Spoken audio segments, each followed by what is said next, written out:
The Jesus Storybook Bible. Every story whispers his name.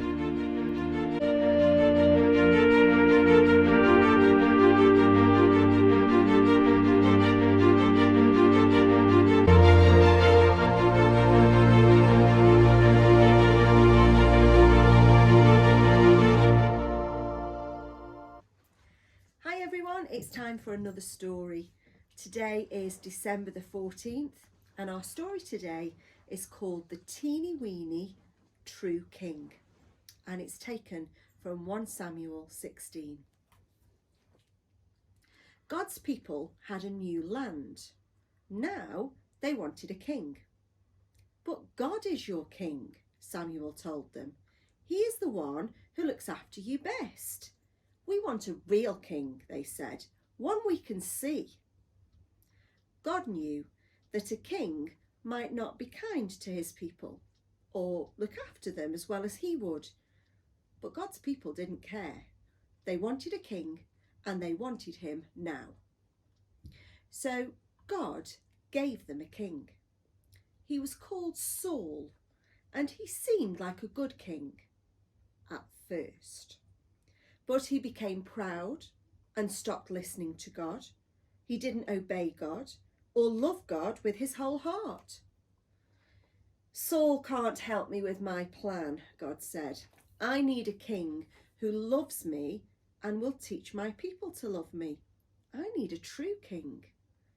God had just the one in mind. Go to Bethlehem, God told Samuel. You'll find the new king there. Samuel's job was to listen to God and tell people what God said. So Samuel went to the little town of Bethlehem. God told Samuel to go to Jesse's house. God was going to choose one of Jesse's sons to be the new king. Jesse had 7 strong sons.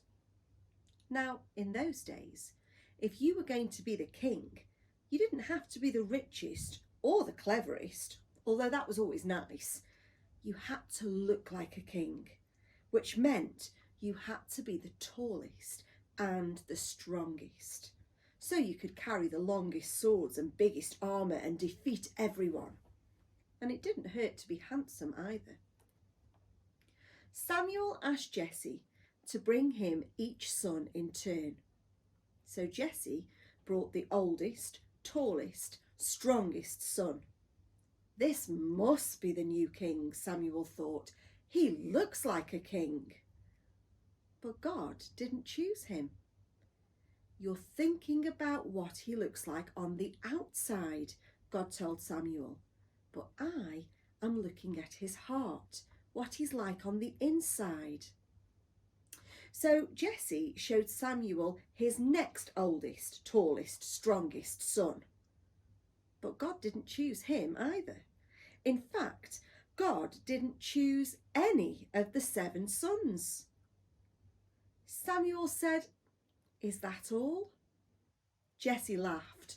"Oh, well, there's the youngest one, but he's just the weakling of the family. He's only teeny." "Bring him," said Samuel. Jesse's youngest son came running up, and God spoke quietly to Samuel. "This is the one." His name was David. "He has a heart like mine," God said. "It's full of love. He will help me with my secret rescue plan. And one of his children's children's children will be the king. And that king will rule the world forever."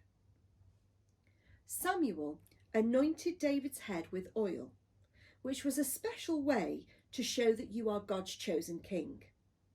"You will be the new king one day," Samuel told him. And sure enough, when he grew up, David became king. God chose David to be king because God was getting his people ready for an even greater king who was coming. Once again, God would say, "Go to Bethlehem, you'll find the new king there." And there, one starry night in Bethlehem, in the town of David, 3 wise men would find him.